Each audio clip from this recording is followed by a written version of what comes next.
Avant de calculer l'intersection d'un rayon avec une sphère, on va considérer la situation plus simple de l'intersection d'un rayon avec un cercle. On commence avec une méthode algébrique. Donc on considère un cercle de centre O et de rayon grand R. On a une source ici, par exemple une source lumineuse, et on lance un rayon en direction du cercle selon un vecteur V, et il s'agit de calculer déjà est-ce que ce rayon intersecte le cercle, et s'il l'intersecte, quels sont les points d'intersection. Alors vous voyez qu'ici on obtient deux points d'intersection. Évidemment, on pourrait mal lancer le rayon, ce qui fait qu'il ne rencontre pas le cercle, il n'y aurait pas de point d'intersection. Et il y a un cas tangent où le rayon il arrive tangentiellement au cercle, et à ce moment-là, on n'a qu'un seul point d'intersection qu'on pourrait considérer comme un point double. Alors, on ne va pas résoudre en détail pour le cercle parce qu'on le fera dans la situation un peu plus compliquée de la sphère. Comment est-ce qu'on peut calculer ces points d'intersection? Est-ce qu'ils existent ou pas? Eh bien, on connaît une équation algébrique du cercle. Elle est donnée par x moins xo au carré plus y moins yo au carré est égal à r carré. Donc xo, yo, c'est les coordonnées du centre O, du cercle. Grand R, c'est le rayon du cercle. Et donc un point P de coordonnées xy, il appartient au cercle si et seulement si il vérifie cette équation de cercle. Maintenant, nous, on sait aussi que le point P, il appartient au rayon.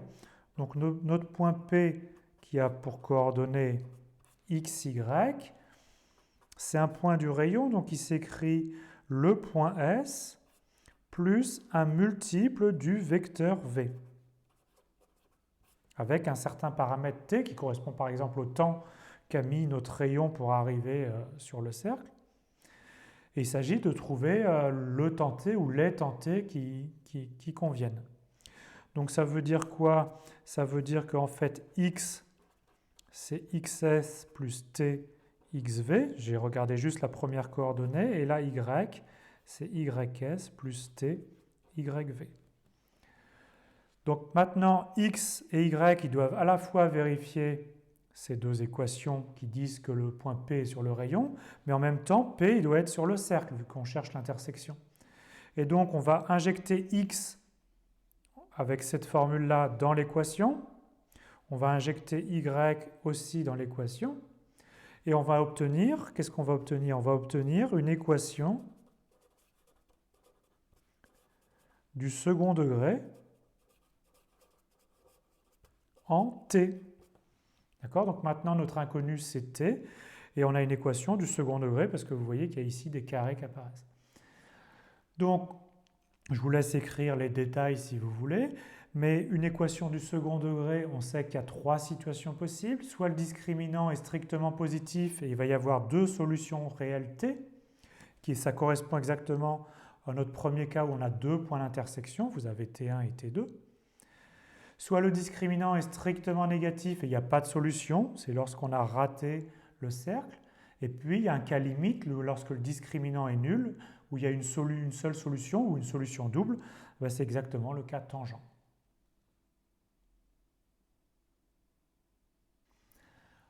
On peut préférer calculer l'intersection d'un rayon avec un cercle par une méthode géométrique. Donc on reprend ici un cercle de centre O. On note toujours grand R son rayon. Et on lance un rayon lumineux, d'accord, issu d'une source S. Ce qu'on va faire, c'est on va calculer le projeté orthogonal du point O sur ce rayon lumineux, donc sur la droite. Et ici, c'est bien un angle droit, c'est bien le projeté orthogonal. Je vais noter H son projeté orthogonal.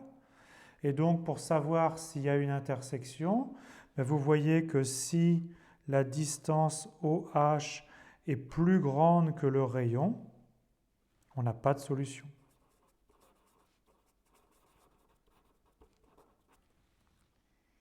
Maintenant, intéressons-nous au cas où il y a une solution.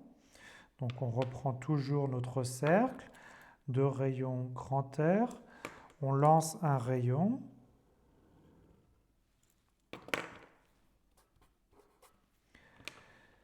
On projette notre point O sur le rayon orthogonalement. Donc on obtient ici le point H. Et à ce moment-là, vous voyez que si OH est plus petit que le rayon, donc la distance OH entre le centre et notre projeté est plus petit que R, alors il y a deux solutions. Et en plus, vous voyez que ces solutions, que j'appelle ici P1 et P2, elles sont symétriques par rapport à H. D'accord? P1 et P2 sont symétriques l'un de l'autre par rapport à H. Ça veut dire que cette distance-là est égale à cette distance-là.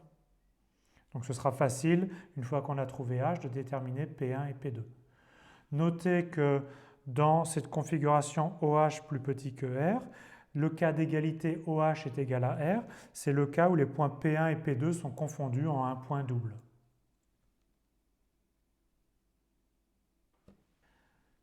Je vais vous expliquer que calculer l'intersection d'un rayon avec une sphère, c'est en fait calculer l'intersection d'un rayon avec un cercle.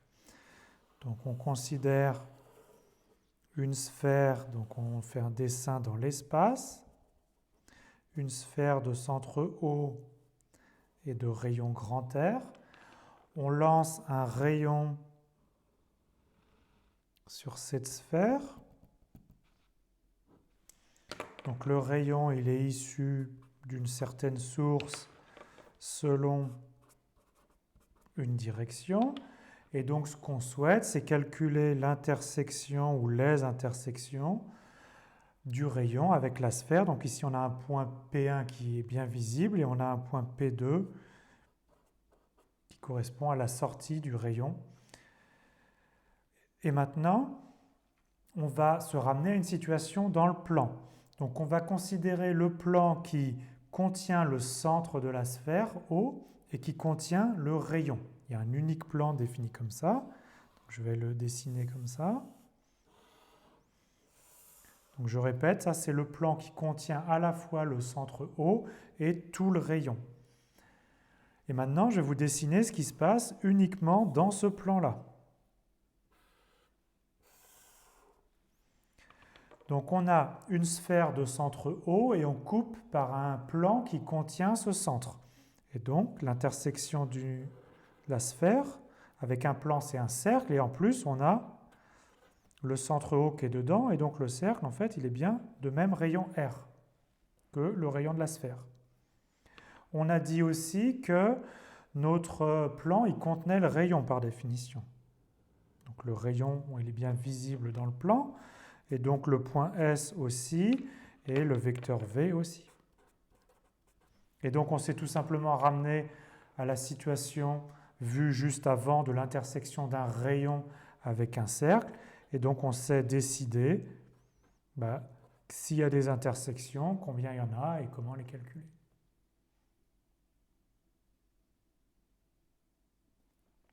Commençons par présenter les formules algébriques de l'intersection d'un rayon avec une sphère. Il s'agit essentiellement de résoudre une équation du second degré. Donc on prend une sphère de centre O, de coordonnées quelconques, XO, YO, ZO, et de rayon R. Notre rayon, il est toujours issu d'un point S, dirigé par un vecteur V, et pour simplifier les calculs, attention ici, on suppose que V est un vecteur unitaire, donc la norme de V est égale à 1. Et donc on cherche les points d'intersection P qui sont sur le rayon, donc qui s'écrivent S plus TV, et qui appartiennent à cette sphère-là. Alors on a besoin de poser trois nombres.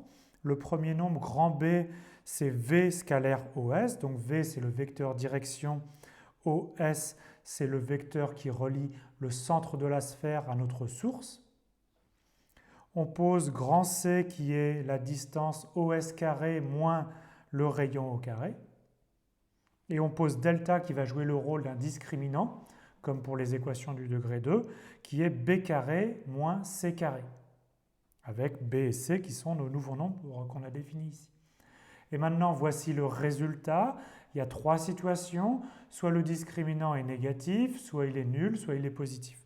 Donc si delta est strictement négatif, il n'y a pas d'intersection. Le rayon, il passe à côté de la sphère. Le cas exceptionnel, delta est égal à 0. À ce moment-là, le rayon, il est tangent. On a une intersection double, un seul point d'intersection.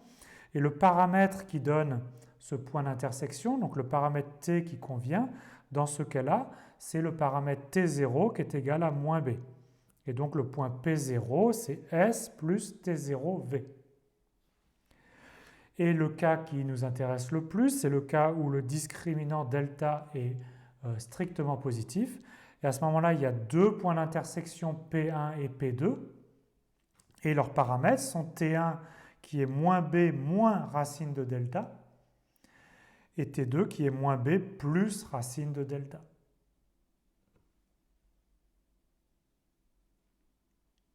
Passons aux formules géométriques qui permettent de calculer l'intersection d'un rayon avec une sphère. On a toujours une sphère de centre O de rayon grand R. Un rayon d'origine S est dirigé par un vecteur V. Pour les calculs, ça va être important de supposer que le vecteur V est de norme 1. Je représente ici la situation dans le plan de coupe, d'accord ? Et on va noter H, le projeté orthogonal du centre de la sphère, sur le rayon. D'accord? Donc c'est bien ici le projeté orthogonal. Et la première chose à faire, c'est que H, c'est donc un point du rayon. Il s'écrit S plus T fois V. Et donc le paramètre T qui correspond au point H, c'est TH égale à SO scalaire V. Donc S, c'est notre source lumineuse. O, c'est le centre de la sphère. Et V, c'est le vecteur qui dirige le rayon. D'accord? Donc on connaît le paramètre ici H. Alors pour cette formule-là, c'est déjà important que V soit un vecteur unitaire. Maintenant, on va noter D, la distance OH entre notre centre de la sphère et notre projeté orthogonal. Eh bien, on a la formule que, donc on va noter D au carré, c'est OH au carré. Eh bien, tout simplement par le théorème de Pythagore, dans le triangle rectangle SHO, on a que D au carré, c'est SO au carré moins SO scalaire V au carré. D'accord? Tout simplement. Donc on a calculé cette distance-là. Et maintenant, il faut bien évidemment que la distance de O à H elle soit plus petite que le rayon pour avoir des solutions. Donc la condition, elle se reformule ainsi. Si R carré moins D carré est positif, alors on a 2 intersections. Sinon, on n'en a pas. Et donc on a donc 2 paramètres, donc on a 2 points P1 et P2 qui sont de la forme S plus TV.